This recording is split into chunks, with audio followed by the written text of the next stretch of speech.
Hello and welcome back to another episode of Nick Tiffany's Movie Reviews, coming at you online and in print format at nicktiffany.com, in audio format wherever you get your podcasts, and even in video on YouTube. Today we are back with another multi-review episode. Tons to catch up on, some in the horror realm, some in the thriller realm. Summer box office season is kind of in full swing right now. I've seen a lot of money coming from animation, and with Twisters coming out this weekend, we've actually been seeing a fair amount of money going to that. And so Glen Powell and the Spirit of America seems to be alive as far as what I'm seeing online. Pretty good cinema score as well, but we'll get to Twisters in just a little bit. The first film I kind of want to just jump in and talk about is one that I've seen talked about a ton online in the last couple weeks, one that has kind of been building in its film mythology for a few months online as far as what I would see critics talking about. And that's a film called Longlegs, directed and written by a guy named Oz Perkins. Longlegs, and the discussion around it has been kind of fascinating to see. It was something that I didn't know was quite like a serial killer type film, sort of procedural, FBI, investigatory type stuff. But there's also some level of demonic possession and all sorts of heebie-jeebie kind of stuff going on there. And I didn't necessarily know that going in, because pretty much all I had read online for months now, it feels like, is, Long is the scariest movie of the decade. Granted, that's only 2020 to 2024. But you hear this a lot, especially with horror. I feel like I see this every other month with horror, the scariest film since X, Y, and Z. So Long being the scariest film of this decade, obviously kind of perks your interest a little bit. Just, you'd have to be foolish not to kind of keep an eye on it. It's coming from Neon. It's got Maika Monroe, who, if you've seen It Follows, The Guest, countless other Scream Queen appearances by her. She's just a terrific actress.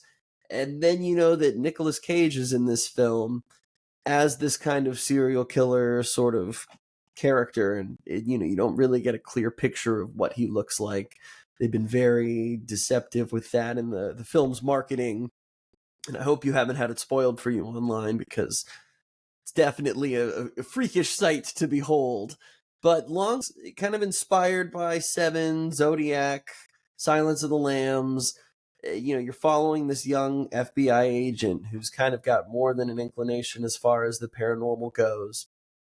And you're kind of following this descent into just despair and, real grittiness. It's not a happy movie, and it's not necessarily going to play out, I would say, like Seven or Zodiac. And this is, again, where it's tough to hear about something, have a genuine interest for it. Then you start seeing people compare it to other things or say that, yes, it's the scariest movie in the last 5 years.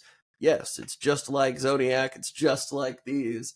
And you can certainly see where Perkins took inspiration from those films, because the way the movie is shot is just kind of freakishly dimly lit. There's a lot of empty space that's not quite entirely black in the film as well, where you're just kind of left feeling like feels like there's something lurking in the corner. It's those camera shots where it feels like you're in a bush watching something, and something's probably going to come into frame, or you're just scanning anxiously, kind of looking around at like, okay, what's coming next? I know the music's too eerie. It's too still of a frame right now.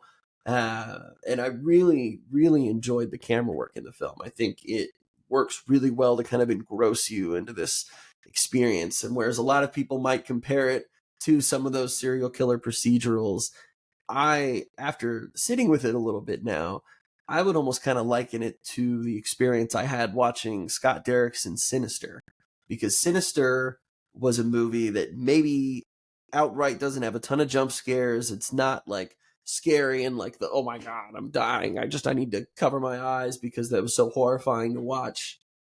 But there is a level of despair and just like uneasiness you get when watching Sinister, and watching in either slow motion or just with no music, just some like horrible crimes, horrible ways to kill people and families or things like that. And I just remember watching that movie for the first time, and it was so unsettling. It was just skin crawling, like, this is more terrifying than all the blood and guts and gore that I've seen in all these other horror movies, because it feels real and it feels dark and it really sits with you for a while. I mean, it's still a movie that today I can think about every one of the scenes where the people are killed in that film and how they're kind of done with the Super 8 footage, and just Ethan Hawke watching it too and just crying and feeling like it is a very unsettling experience to watch, but it works so effectively because of that, I think. And they kind of blend some of that supernatural with the real world pretty damn well. And so for me,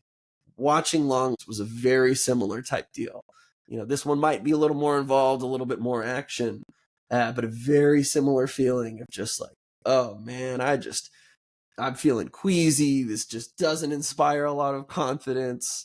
And for like 2/3 of the movie, for long, super solid. I think towards the third act, I'm not saying things fall apart a little bit, but I think where they were kind of heading with the story, it doesn't take a dramatic turn. It just feels like okay, that's the reveal, or so that's what this is all about, huh? And it just feels not too on the nose, but it doesn't end things in the fashion that maybe you were like, all right, this was a great, not that there has to be a great ending for your characters either, but just something that satisfies the narrative, or something that, it leaves you feeling like, oh my God, what? And so again, everything's kind of a slower burn here, but Long is super unsettling. I think that if you're looking for something horror adjacent, thriller like, definitely a lot to dissect there. I think I will probably go and see this movie again while it's in theaters, knowing what I know now, kind of looking for some of those other things. It's definitely one I think that will play better on a second watch, partially because you know what to look for. And some of that's also creepy too, is because you're like, how did I just miss half of that the first time around? Probably because you were so anxious at all this negative space that you're looking at. So Oz Perkins definitely has crafted something really unique, really, really enjoyable. And I think, ending aside, totally solid film. Maika Monroe, as always, is fantastic. Nicolas Cage, he's a super freak, but you'll understand what I mean.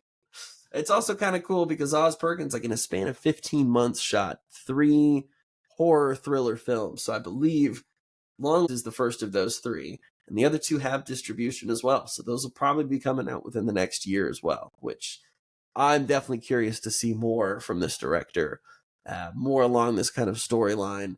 These are the kind of horror-ish films that I definitely find myself drawn more towards, uh, simply because there is just that aspect of some reality in there outside of everything else that's maybe a little bit more fantasy-like. But moving right along is a film that I had a chance to check out. It took me a little while to get to it. It was one that I missed at SIFF 2024 this year. But Keith Cooper won the Best Actor award for this movie from the festival. And in a festival that was full of just incredible films like Sing Sing that really highlight what art can do as far as rehabilitating a person, as far as allowing you to look at your life in a different way and grow. This movie, Ghostlight, happened to be playing at the same time in the festival. A very similar sort of sentiment just about the arts, what it can do for a person, and how you can grow through tragedy, through letting yourself become emotionally vulnerable.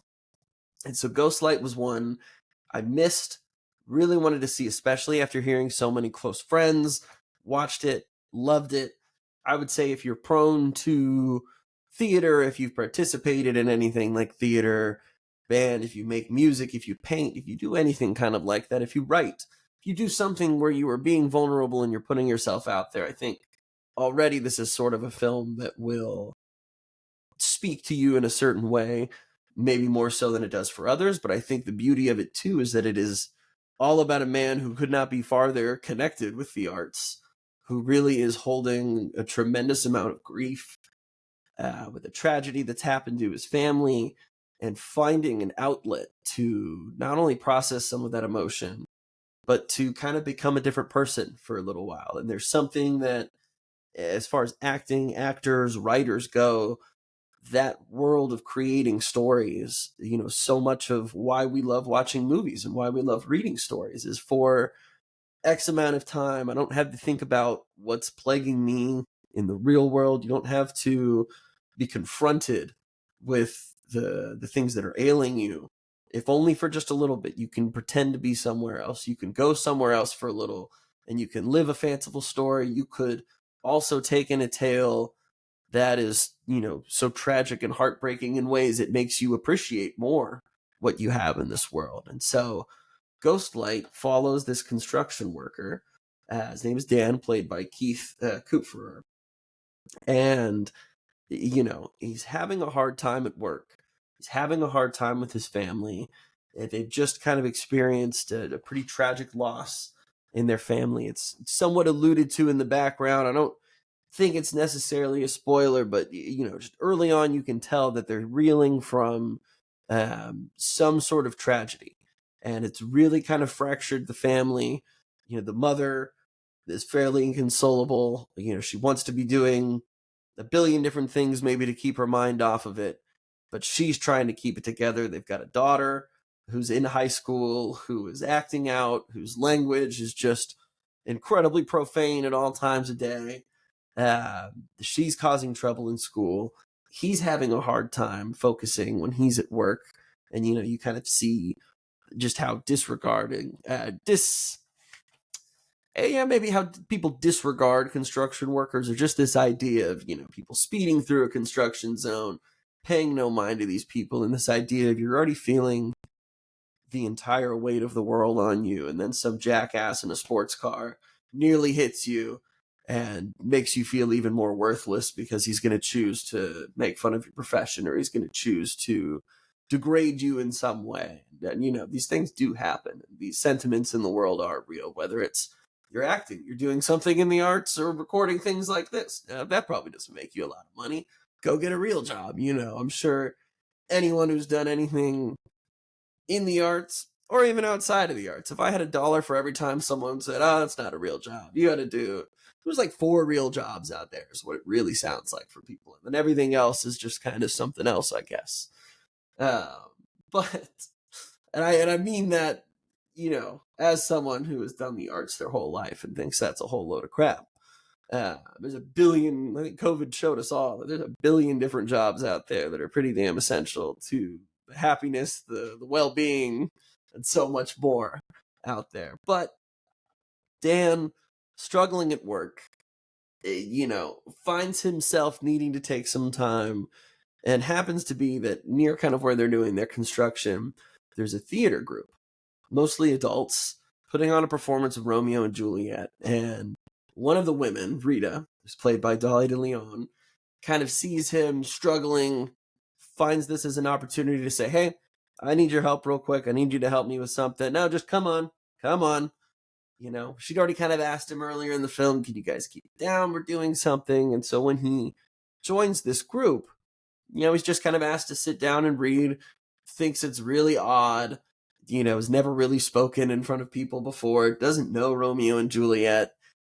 Everyone there, though, was just so welcoming and so warming, just immediately inviting him in, not necessarily asking him about his real life, but hey, come and play this character with us for a little bit. You got a sweet old lady who's kind of giving him little tips and tricks just for some of the memorization and reading. And of course he's like, I'm not coming back here, you guys. But you spend a little bit of time away from that, and he's naturally curious. And so he starts to ask his daughter, what's this whole Romeo and Juliet thing about? How do you memorize your lines? And, through just that connection, you see immediately how his relationship with his daughter could start to get better, or they could grow a little bit closer. And as time goes on, you kind of see how much of his own life is written in this story. The complications of love, of tragedy and loss, and so much of his life almost ends up being represented in what he's kind of performing now. And I really don't want to go into too much more detail than that, other than it's really cool to watch someone have a transformative experience like that. Because, especially for men, I would say most people probably know this, but it's not always the easiest as far as communicating your emotions, kind of talking about what's really affecting you. And so, you find your little outlets, there's little things you do, but this is something where I've always felt this. Anytime I've read a really tremendous script, it really forces you to kind of think about life as a whole. It forces you to think about, I think, so many different situations in your own life, how you would tackle things when you think about applying this to your family life, anything kind of like that. I think it really, art at its best, grows us as people, gives us more space for love, for empathy, for understanding. And I think it allows us to kind of, I don't want to say move on from the things that we've experienced, but it really does help you maybe come to more of a peace with those things as well. So Ghostlight, a beautiful, beautiful movie. It's playing in limited release right now. I imagine it'll probably be on VOD and rental soon enough. Is a smaller movie, but my God, does it tell such an important, large, and universal story. I can completely understand why Keith Cooper won the award at SIFF. Just a fantastic, fantastic movie that, if you have the opportunity, is completely worth your time. Another film I kind of want to touch on before we get to Twisters and our big release for this week is a film called La Bête, or The Beast, which, from what I can tell, this is another case of those, that I'm getting dates here from 2021, 2023, 2024. Looks like maybe they shot and finished the film in 2021. But COVID time and everything, and this being, I believe, a French and Canadian kind of production combo, it maybe sat on the shelves for a little bit, looking for a distributor, waiting for a good time to release. So maybe played some festivals or played over in France. 2023, now in 2024, it enjoyed a kind of brief theatrical run. It's now available for rental and VOD.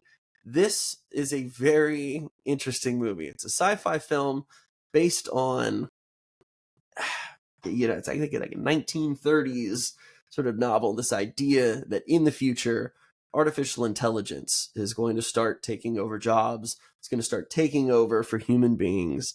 And while it will not entirely eliminate humans from the workforce, artificial intelligence knows it can do 80% of these jobs better than humans because they don't have emotion. There's no, and emotion being the biggest word, kind of the large umbrella encapsulating the fact that you've got anger, you've got fear, you've got even, there's so many different ways a human could respond in any kind of job that maybe would not be to the letter of what that position is. And so essentially, sometime in the mid 2020s, it's like up to like 2044 maybe, artificial intelligence is so ingrained that people are seeking out a process called purification, where artificial intelligence and these computers will kind of go into your DNA and they will strip away all these different layers of trauma that you have experienced in your lifetime. And this is where, again, the science fiction aspect of things really does come into play, because kind of like a cloud atlas, this film explores multiple, years, multiple lifetimes of these two individuals who seem kind of drawn towards one another. Every time they're reborn in any different place in time, the story kind of remains the same. They've never really had a chance to pursue what could be a forbidden love. So Lea Seydoux, who plays Gabrielle Monnier, is our main character. The film jumps through time quite a bit. There's a lot of nonlinear storytelling going on here. There is some more so when she's actually kind of going into these DNA stripping tests. But, we see her in almost 3 different lifetimes, past, present, future-ish, is kind of the impression you get. And George McKay is the same character essentially throughout these times too. But the most prominent one he plays is Louis Lewinsky. But hundreds of years ago, they were back in France and they're wearing elegant ball gowns. And the real story just revolves around this idea that Lea Seydoux' character, in every lifetime that she has lived, feels this just deep fear that something catastrophic is going to happen to her. Almost immobilizing to the point where, she can feel this presence of evil, or she can feel that something maybe has happened to her in the past as well. And so in all of these lifetimes, these two characters are kind of brought together, whether or not they're both married, one's not. You can see how they keep re-entering each other's lifetimes. And you also can feel this connection that's just as strong throughout all three, but maybe where they are in time affects their love story or what their possibility could kind of be. There's lots of omens and weird mysticism kind of in the background, just as far as it relates to what their story as a whole might be. It's a very interesting movie. It has some Cronenberg-esque feelings to it. Just some of these moments, almost in like Baron Harkonnen's oily little bathtub that he's got in Dune, where you're kind of laying down, waiting for these memories and these past traumas to be kind of replayed for you so they can strip them away. There's a lot of unsettling imagery in here that they use quite well, just with how perfect and clean all the streets and everything in these buildings are in the future, because there's all this lack of human interaction out there. There's almost no need for them, other than what their, I'm sure, slave labor force could be, because that's what always ends up happening. They can use humans for one or two things. Certainly don't need our intelligence, though, as it turns out. But the film really does a lot of mind twisting, I want to say mind fuckery almost, pardon my French, but just with how your story is switching, or what one character is perceiving to be their past, how they might have influenced that. Is there an aspect where the AI is kind of potentially implanting memories or this trauma, keeping you at bay? Because the entire idea of purging yourself of these traumas is that you can essentially level up, work a better job in the current workforce, but because you still have emotion that's tied to you, it's too overwhelming for us to entrust you with certain duties. So a very all-encompassing look at what the future could be like. Is our past important? Are the things that we felt important? This idea of, we're just going to make you better. You're going to close your eyes and you're going to open them, and everything's going to be okay. You're going to be you, just less scared, or just less emotional. But it's not a bad thing. And, Lea Seydoux' character is kind of wrestling with this the whole time, this idea of taking away these parts that make you who you are, that give you these senses of, maybe things are too good to be true here. Or maybe I'm not being told the entire picture. Or maybe people are trying to manipulate me. And it's a lot easier to manipulate someone who's a little more robotic or a little less emotional. So The Beast, very curious movie, very fascinating to watch. At almost 2.5 hours, it does kind of slow down here and there a little bit. I think it plays with a lot of really fascinating ideas. I think the ending definitely kind of sticks the landing that they're starting at. But just very fascinating, I'd say, more so than anything. It's not something I think I would return to watch. And I think to a degree, you've got to be a little bit partial to French filmmaking, the French language as well. The subtitles were perfectly fine. I didn't lose anything from it that way. I think the performances were all pretty terrific. But just one that, while it plays with interesting ideas, maybe it doesn't always capitalize on them in the best of ways. So I don't know. The Beast, it was one I've definitely wanted to check out for a while. I'm glad I watched it. Definitely gives you a lot of things to kind of talk about, for sure. Shot very well. And, you'd be foolish not to want to watch Lea Seydoux or George McKay. So if you were interested in things like that, a little bit of French sci-fi could do the soul well. But now we're going to get into the real nitty gritty of why some of you may be here today, some of why I'm here today. That's because I went and I saw Twisters in IMAX, and I had a blast. I'm not going to lie. It was pretty fun. My dad, on my recommendation, probably went out and watched Horizon, Kevin Costner's Western epic before it is kind of almost exclusively moved to VOD now. And me partially championing that film is because it is such a much better experience to have in the theater. The cinematography is amazing. It's a grand scale, but it's 3 hours. And I know it's not a brisk 3 hours. And so my dad goes and sees that. We kind of debrief and we talk about the movie. And then he goes and sees Twisters. And I get kind of the dual review, kind of, the similarities between the two. But for summer blockbuster, only one of those movies is actually consistently entertaining and will probably keep your attention the entire time. And that movie is Twisters. And early on, once these trailers came out for the film, and once they were doing this, what we'll call a legacy sequel, it doesn't really touch on the original, but we're playing off the same name and the similar ideas. So, the legacy sequel is what a lot of people have been doing recently in Hollywood, I would say. And it's interesting to note that Joseph Kosinski wrote the story for this film. He didn't direct it. But Joseph Kosinski of Top Gun Maverick, Tron Legacy, Oblivion, the upcoming F1 film with Brad Pitt.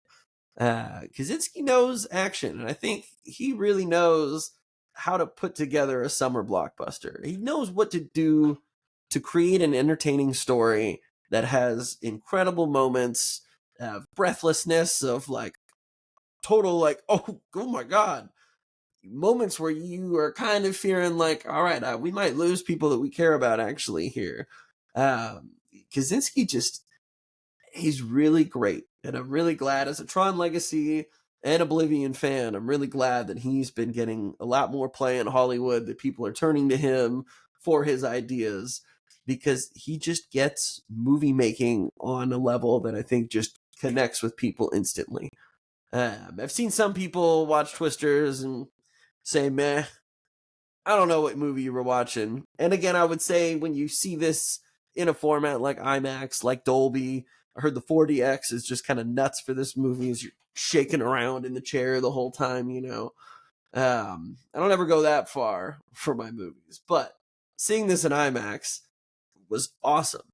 It was kind of frightening at times too.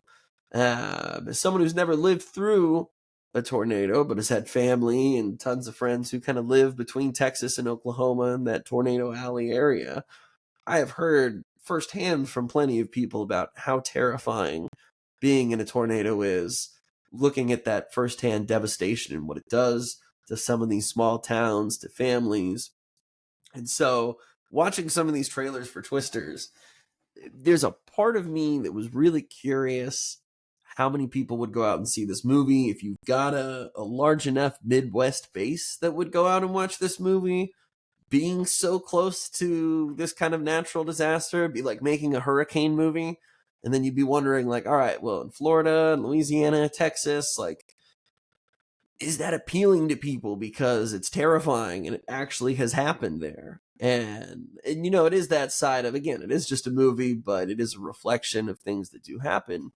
And because it's a reflection of that, I really did appreciate within the story this attention to the people who live in this area, the people who are affected by these natural disasters, and this idea that, it really is not easy to pick everything up and just move, much as everybody online wants to say, we'll just go live somewhere else, go do something better, go get a better job. Again, people on the internet will just say anything with zero regard to understanding how actual life kind of works. So for the people who do live there, I really did enjoy this focus on, at least scientifically, what can we do to make things safer out here, to have a positive effect on the people who are negatively affected by all of this. And granted, that's not the whole story necessarily, but I just from the jump, it kind of surprised me about the movie that there was a little bit more heart there, that there was a little bit more science as well here. So Daisy Edgar Jones plays Kate. Kate's a younger scientist who, with a crew around her, including Anthony Ramos, who plays Javi, we're going to try to manipulate a tornado. They were going to be using different chemical compounds, trying to release them into the tornado to gather some data. Number one, just about how the tornadoes form, what it's like inside of one, what kind of helps dissipate one, and to see, can we actually get rid of a tornado? We just got to find a small enough one. And, we're all having a good time. We've done stuff kind of like this before. They're tornado chasers. They're out in Oklahoma. And, it's like Prometheus. We were so wrong. Things just go so horribly to start that you'd understand her never wanting to go back and be a part of tornado hunting again. So some years passed. She's working in a weather station because she's a great meteorologist. She knows how to read the data in a way that most people don't. She's great at predicting these things. So, years later, Javi comes back to her. Anthony Ramos comes back and he says, hey, I'm working with a company. We need to get this kind of telemetry and this data on tornadoes. We just need to get close enough. We need to find the right ones. This could really help save lives because they're experiencing a record number of tornadoes and natural disasters kind of in that tornado alley. And, begrudgingly, she's kind of brought back in. It's like, okay, as long as we're helping people and we could kind of get some really unique scientific data, some years have passed. We've got our hands on better tech. And once she gets down there, there's this whole squeaky clean science team that Javi's got. And then on the other side of things, you've got Glen Powell rolling up in his big rig truck, blasting country music, playing Tyler Owens, the Tornado Wrangler, out of Arkansas. He and his country crew coming in without their PhDs, but using drones, launching fireworks up tornadoes, YouTube live streaming. They've got the works, and it is just such a polar opposite approach to doing some of this as scientifically as the other team is. And as Glen Powell does, he's just a charmer. He comes in naturally with a huge smile, thinks she's a city girl because she's from New York, but, she's not going to let him know that. And really interestingly, this film is far less like, we've got two attractive leads and we're going to put them together naturally and they're going to go through trials and tribulations and they're going to end up together. That's really easy to do. And maybe I could feel the hesitation in the film to kind of put them together. But I feel like the way they did it, like Daisy Edgar Jones is the star of the movie. As much as Glen Powell comes into the frame, completely captivates your attention, charms your socks off, she's still the focus. And what I liked is they kind of kept things professional in the sense that while they do have some tense, great moments together though too, the science behind everything, the goal that they're working towards kind of remains the focus. And it's not a spoiler, but just as the film goes on and you see her take the lead on so many things, I just kept thinking like, man, in any other movie, the guys would have been like, no, I'll go do this. Like, you stay here, girl. Or, we've got to make out before this happens, and then I'll go sacrifice myself for you. I'm not saying there's sacrifice. This is just me espousing on typical movie formula and really appreciating where this film kind of deviated from that, because I felt like it had more of an effect for the type of story that they were telling. And I really enjoyed the supporting cast kind of around them as well. David Corns, the new Superman, was in the movie. I think kind of like the last movie he did, that Greatest Hits. I don't want to say he was underused or just used improperly, but I don't know. I didn't get a lot from him, oddly enough. And it's one of those, as we're building towards this new Superman, and I'm a fan of his and what he's capable of doing, I was just kind of like, oh man, I wanted a little more from him. But Anthony Ramos, on the other hand, is someone who every movie, every performance that I've seen him do, there's just a level of authenticity I feel like that he brings to his characters, where I know this is a fictitious character, I know these are lines that you're reading, but the humanity that he brings to so many of his performances, I think, is just something that strikes me as it's something that you don't often get, even in the Transformers movie that he did last year. Um, a lot of it works so well, I think, because he's so good and because he is just so natural and he brings so much of himself and real life experience into these roles. And I think it's just enjoyable to watch him work, number one. But I think his character contributes in a lot of ways that are pretty cool. Katie O'Brien pops up into the film for just a little bit. You've also got Brandon Perea, some of these kind of supporting characters to Glen Powell's crew, this wild country ragtag team, tornado wranglers. But man, I had a great time. I had a really fun time watching this movie. It is exceeding box office expectations right now, which is killer. I think I read it opened pretty much right around the same numbers as Dune 2, and they said like maybe 800K less than Oppenheimer opening weekend. And remember, Oppenheimer had the whole Barbenheimer effect really helping elevate some of that as well. And so it's kind of cool to see that. Inside Out, not the Minions, but Despicable Me, they just keep chugging along, printing money. Deadpool comes out next weekend, so that's going to be another. I'm sure they're going to make money hand over fist on that one. It feels kind of nice, just that in some ways, that the box office and the theatrical experience is starting to kind of return to a little bit of normalcy, we'll say.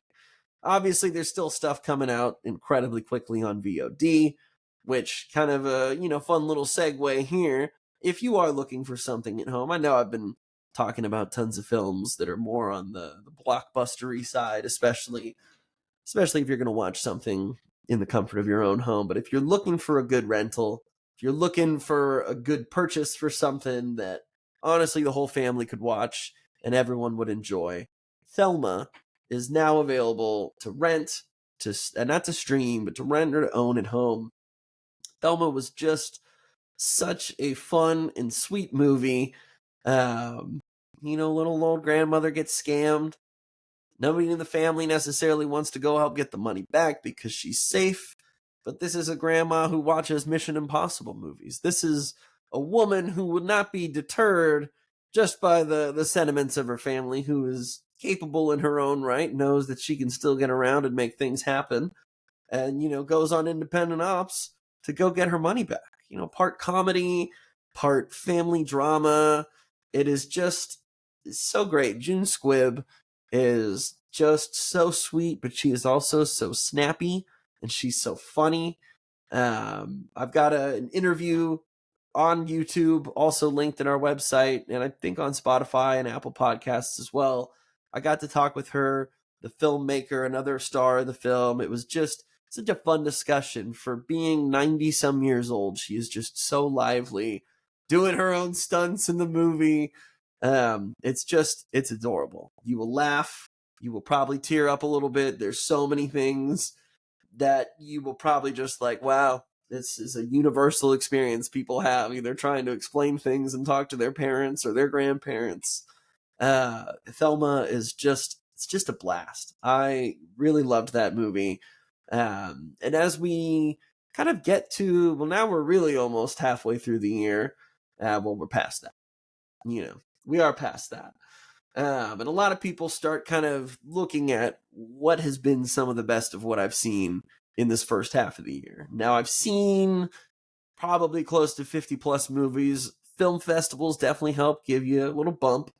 So I just wanted to highlight, 5 to 10 films maybe that really stuck out to me, most of which you can watch at home right now. Now that we're halfway through the year, what have I enjoyed? What do I think has kind of really stood out as far as quality at the box office? I'll mention a couple that either don't necessarily have distribution yet or kind of play in that limited release, but you'll probably have a better chance maybe catching it on VOD. Some of them, are also kind of still playing right now. Maybe it wasn't in the first half of the year, but now that we're into July, I'm still just going to mention them. even if I've talked about them before. But I've been toying around. I think my top 3 for the year, though, are pretty solid. I feel pretty strongly about these 3 films, just all a little bit different, all unique stories from filmmakers just working at the top of their game. Uh, in no particular order, the first 3 films I would recommend to anybody this year would be Dune Part 2, Civil War, and Challengers. They're the 3 films I find myself going back to the most, whether it's just to watch clips, whether it's just the discussion around them. With Dune, it's anything from production design, Hans Zimmer's score, just the evolution of Chalamet at the end of the film, the evolution of Zendaya's character as well, Javier Bardem and the Mahdi. Just Dune 2 is blockbuster storytelling on an unparalleled level. Denis Villeneuve is just built different, as the kids would say. He makes movies. He doesn't even just make movies. He makes and crafts experiences unlike anything else out there.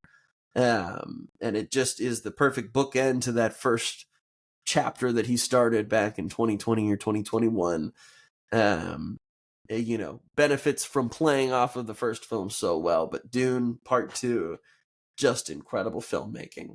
Civil War, obviously a very touchy film this year for numerous reasons. Not even the political discourse that's happening now post-assassination attempt and whatnot.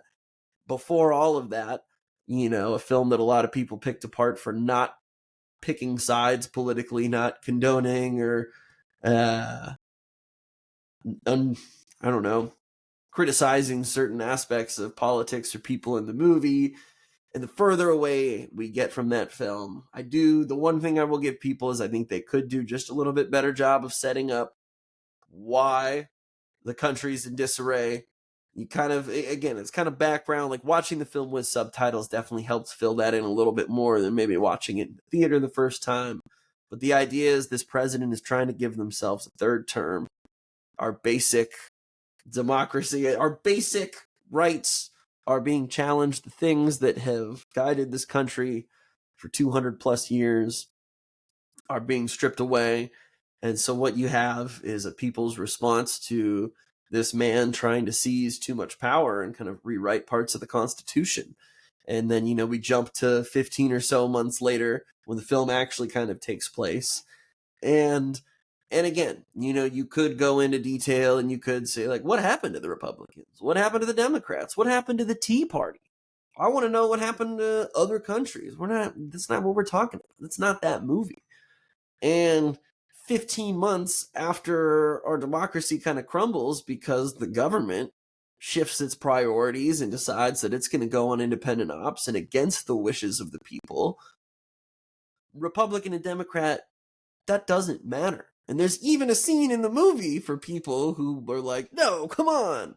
You got to tell me that's bad. You got to tell me the Republicans are the ones that are killing people.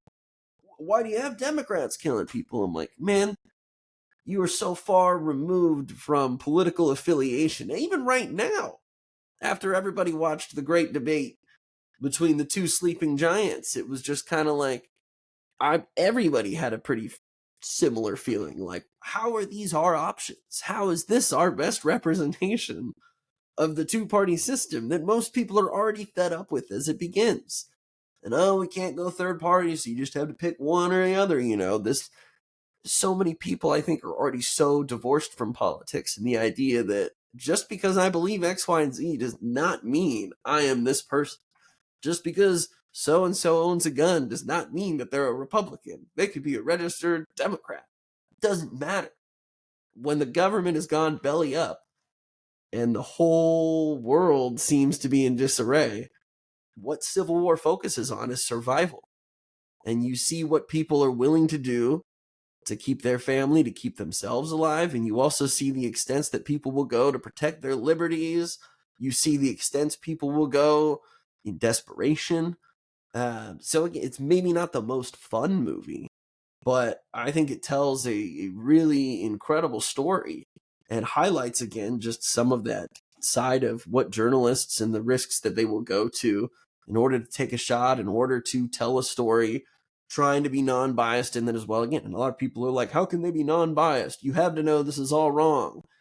And again, journalism, people are so, I don't know, so much has shifted where it's rather we would hear an opinion rather than an actual factual journalistic report. And it's hard to get information that is unbiased, that is just the actual information without commentary or certain things that kind of lead you to maybe feel a certain way.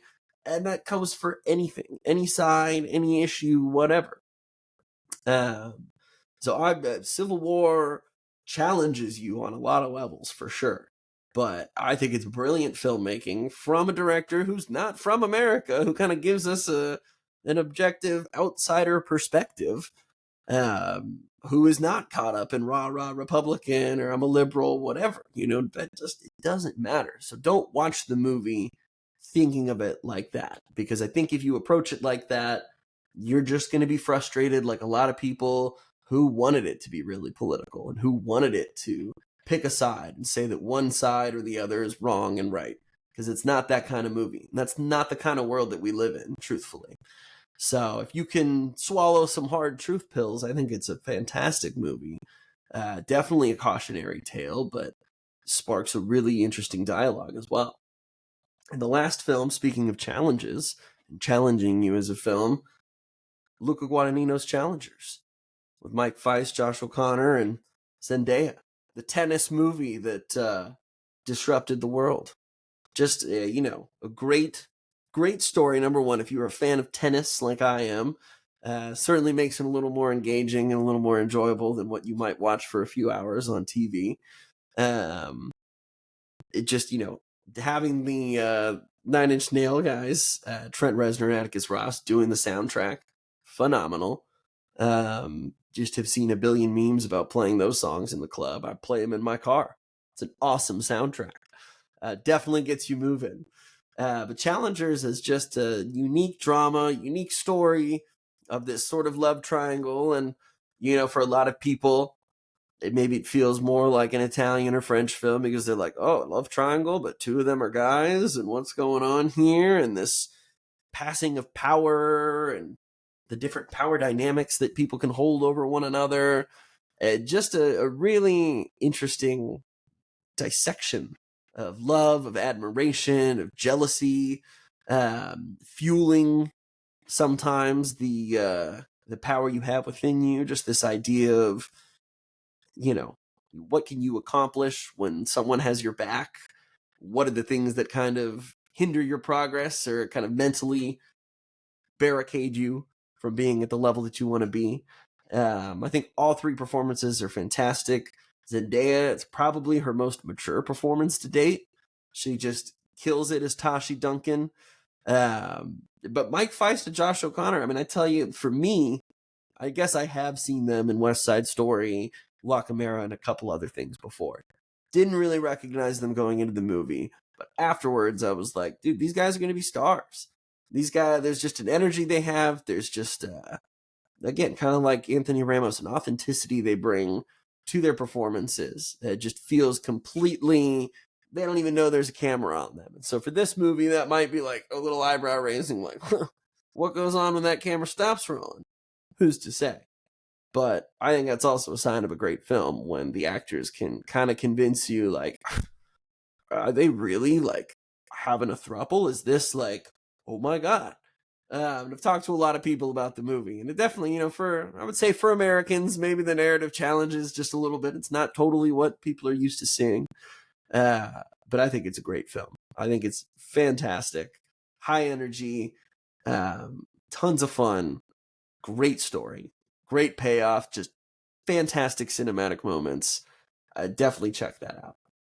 And outside of those three, Furiosa, Mad Max Saga is one I've watched at least a couple times now, which, I think my appreciation and love for it has grown each subsequent watch. Just awesome movie.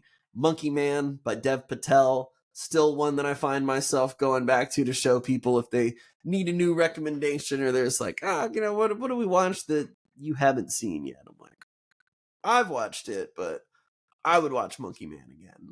And I have. You could call it John Wick in India. I think it's pretty reductive.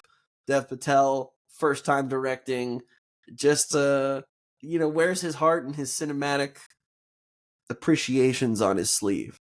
I think maybe there's a couple moments still that don't totally work or are a little on the nose, but it's just fun to see him take on a new challenge and just kick ass with his first feature film. Monkey Man's badass. That's just got to be said. Kingdom of the Planet of the Apes. Another one that I just have, again, probably watched like 3 times now. I'm a big Planet of the Apes fan, and this one just scratches all the right itches for me. Tons of monkeys, very few humans. I've been really enjoying watching some of kind of like the behind the scenes, deleted scenes type stuff. It's available right now for rental, for purchase digitally, not quite yet on DVD, but you can still watch some of those special features. It's cool to kind of watch the motion capture and then compare it side by side to the actual film. And I think when they release the full version on DVD, there's going to be a way to watch almost all of it with that, either side by side or watching that motion capture side of it. Because when you see what these actors are really doing and the humanity in their performance, and then you compare it to the final product, I mean, it's just uncanny. Weta Digital, everybody who works on these films, hats off, because they only get better, I swear, as time goes on. I just loved Kingdom of the Planet of the Apes. Late Night with the Devil would be, another one as far as us talking about some of the better horror films of the year, different things. David Desmalchian in his first starring role. Old new style, Johnny Carson style TV host, a lot of practical horror style effects, plays a lot with the I don't know what's real and what's not, and they do such a good job all the way throughout the film, keeping you guessing. Very fun for that kind of throwback style as well, though. Terrific acting. Desmalchian is fantastic. Totally different for horror thriller or what you might expect. More of a throwback style film, but really, really enjoyed that one. And then, just a few others that I would say, Love Lies Bleeding was one I really enjoyed from A24. Kristen Stewart led vehicle there. Kind of a little bit of a funky ending, but still enjoyed the majority of it, I would say. There's a film called Dee Dee that is either playing now or will be coming out in the next week or so, kind of following this young Asian American man growing up in North California back when he was, middle school, almost going into high school age. A look at that coming of age, who you're trying to be at that time, the friends that you're keeping, making, losing, just the uncertainty of your family situation at home and how that affects things, wanting to seem cool for people. It's just classic coming of age, very funny, has some great emotional beats as well. Really, really like Dee Dee. Thelma would be another one, as I mentioned earlier, that I would totally, totally see again. Sing Sing, kind of like Ghostlight, is another film that touches on just that importance of the arts. In this particular case, at the Sing Sing Penitentiary, talking about this program that helps, the rehabilitation through the arts, that helps these different inmates not only reconcile with perhaps what they've done in the past, but grow to be better people and growing to help others in that kind of prison community as well. And understanding there is a better way to live your life. There is a way to live more authentically. There is a way to change for the better for the people around you. Just a powerful, powerful movie led by Coleman Domingo that I have no doubts will probably end up on a lot of people's year-end lists. So keep an eye out for Sing Sing. And then Bob Trevino likes it. It doesn't have distribution yet. I saw it's going to be playing in Nashville and Melbourne at a couple film festivals. Tracy Lehman just created something so beautiful and so raw and so pure with that film. Barbie Ferreira and John Leguizamo, just phenomenal. I'm going to keep beating that drum for a while. if you happen to be in Nashville, if you happen to be in Australia, it is so worth making the trek to see. It is the human soul personified in film, and it will make you cry, it will make you laugh, and you will be a better person for watching it. Thank you so much again for the indulgence in what's now almost been an hour. I wrestle with how long these should be sometimes, or if people tune in for the entirety of this. So if you even listen to a minority of this, I really appreciate it. Thank you as always for tuning in. You can find us at NT Movie Reviews on all social media networks, podcast platforms, and even on YouTube. Stay tuned, because next week we've got Deadpool. We've got the Olympics. I don't know. I'm probably going to talk about the Olympics in some of these recordings just because I'm going to try to watch them all. We're still going to be watching movies, though, so fear not. In the meantime, I hope I've given you at least 2 or 3 things you can go out and watch and kick off your own summer blockbuster as well. Thanks again for tuning in, and we'll see you next time.